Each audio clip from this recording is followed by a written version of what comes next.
अनुप्रास अलंकार किसे कहते हैं?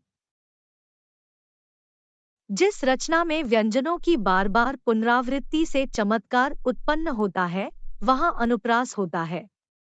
दूसरे शब्दों में, अनुप्रास शब्द दो शब्दों से मिलकर बना है, अनु प्लस प्र, जहां अनु का अर्थ है दोहराया और प्र का अर्थ है चरित्र।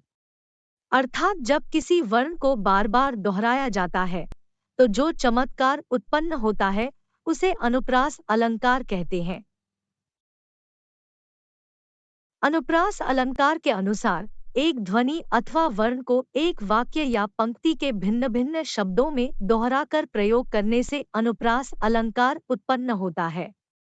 इसका उदाहरण देने के लिए, हंसते हंसते कट गई राहों की रेत, यहाँ हंसते हंसते शब्दों में सध्वनि दो बार आ रहा है, इसलिए यहाँ अनुप्रास अलंकार है।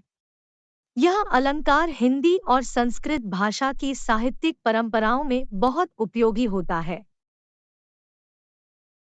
चारुचंद्र की चंचल किरणें जलभूमि में खेल रही थी।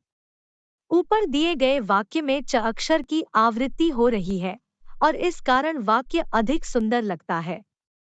हम जानते हैं कि जब किसी वाक्य में एक वर्ण या व्यंजन की एक से अधिक बार पुनरावृत्ति होती है, तो अनुप्रास होता है, अतः यह उदाहरण अनुप्रास के अंतर्गत आएगा। कोमल क्रिया कोयल कूक करती थी।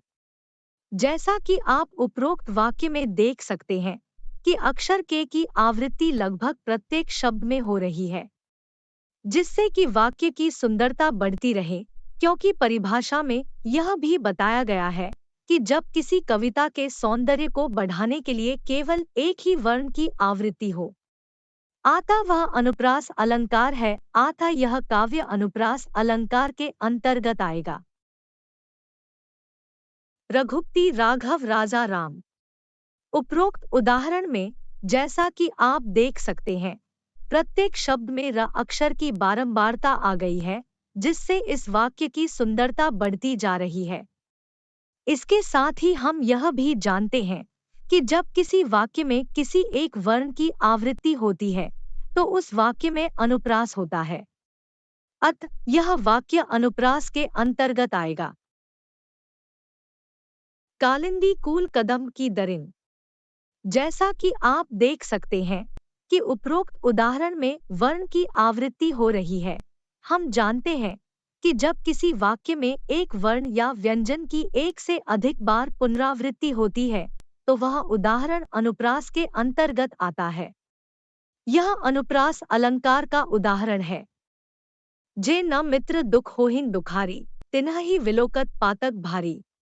निज दुख गिरी सम रज करी जाना, मित्रक दुख रज मेरु समाना। इस उदाहरण में द वर्ण की बार बार आवृत्ति हो रही है, मतलब कि यह उदाहरण अनुप्रास अलंकार के अंतर्गत है। कायर क्रूर कपूत कुचली यूं ही मर जाते हैं। ऊपर दिए गए उदाहरण में शुरू के 4 शब्दों में क वर्ण की आवृत्ति हो रही है, मतलब कि जब किसी वाक्य में किसी वर्ण या व्यंजन की एक से अधिक बार आवृत्ति होती है, तब वहां अनुप्रास अलंकार होता है। चारों चंद्र की चंचल किरणें खेल रही थी जल थल में। राम नामवलम बिनु परमार्थ की आस, बरसत बारिद बूंद गही चाहत चढ़न आकाश। 34 रावनो रथी बिरथ रघुबीरा।